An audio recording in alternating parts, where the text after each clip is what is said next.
நம்ம தான் முன்னோடிகள். இப்போ இருக்க அட்வான்ஸ் சயின்ஸை விட நம்ம மூதாதையர்கள் பல விஷயங்களை கண்டுபிடிச்சிருக்கிறாங்க. அவங்க தான் பூமியை தவிர 7 கோள்கள் இருக்கின்றது அதையும் சொல்லியிருக்காங்க. சூரியனை கோள்கள் சுற்றி வருகின்றன இதையும் சொல்லியிருக்காங்க.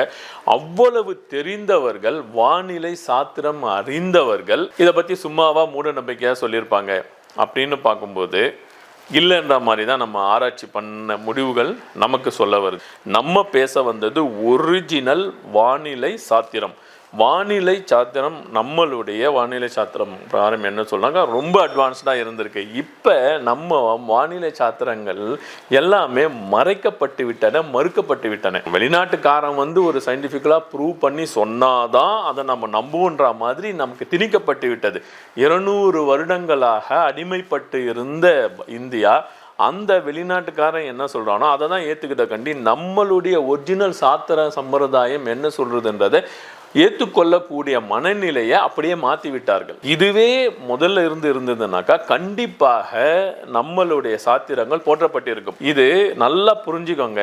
இப்போ இருக்கிற நூல்களை வச்சு நீங்கள் எந்த டிசிஷனும் எடுக்க முடியாது. நீங்கள் புறநானூறு, அகநானூறு, முதல்ல இருக்க சீவக சிந்தாமணி எல்லாம் எடுத்து பார்த்தீங்கன்னா கூட அதில் எல்லாத்த பற்றியும் சொல்லியிருக்காங்க. ஔவையார் என்ன சொல்லியிருக்காரு, அணுவை பிளந்து அப்படின்னு சொல்லியிருக்காங்க. இப்போதான் ஆட்டம்லாம் கண்டுபிடிக்கிறாங்க, ஒரு 100 வருஷம் 150 வருஷம் முன்னாடி. ஆனால் அத்தனை 1000 வருடங்களுக்கு முன்னாடி அணுவை பிளந்துன்னு சொல்றது அவங்களுக்கு எப்படி தெரியும்? அதே மாதிரி நீங்க கோயில் எடுத்துக்கோங்க. ஒரே கல்லுல செதுக்கின சூரிய கோயில் இருக்கு. அது எப்படி அந்த ஒரு ஏன்ஷியன்ட் டைம்ல எந்த விதமான ஒரு அட்வான்ஸ்டு டெக்னாலஜியும் இல்லாமல் அந்த மாதிரி ஒரு கோயிலை கட்டியிருக்க முடியும்?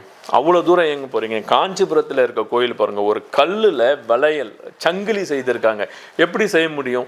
சிலையில் நரம்புகள் தெரிகிற அளவு அவங்க செதுக்கியிருக்காங்க. எப்படி செதுக்க முடிஞ்சுது? அப்போ எந்த அளவு கலைவண்ணம் கொண்ட கலைஞர்கள் இருந்திருக்காங்க, எந்த அளவு அவங்க வானிலையை படித்திருக்கிறார்கள், அந்த கிளாக் எத்தனை டைமுக்கு எப்படி வரும்? சில கோயில்களில் சூரிய ஒளி பர்டிகுலர் டைமில் சாமி மேலே விழுற மாதிரி பண்ணியிருக்காங்க. எப்படி பண்ண முடிஞ்சது? வானிலை சாத்திரம் இல்லாமல் எப்படி பண்ண முடிஞ்சது? மக்கள் யோசனை பண்ணணும். இதில் என்ன ஆச்சுனாக்கா, நம்மளுடைய புக்ஸோ இல்லை இதுவோ வெளியில் வராமல் எல்லாம் அழிஞ்சு போயிடுச்சு. பல படையெடுப்புகளில் நம்மளுடைய ஒரிஜினல் சாத்திரங்கள், ஓலை சுவடிகள்லாம் அழிக்கப்பட்டு விட்டன, கொளுத்தப்பட்டு விட்டன.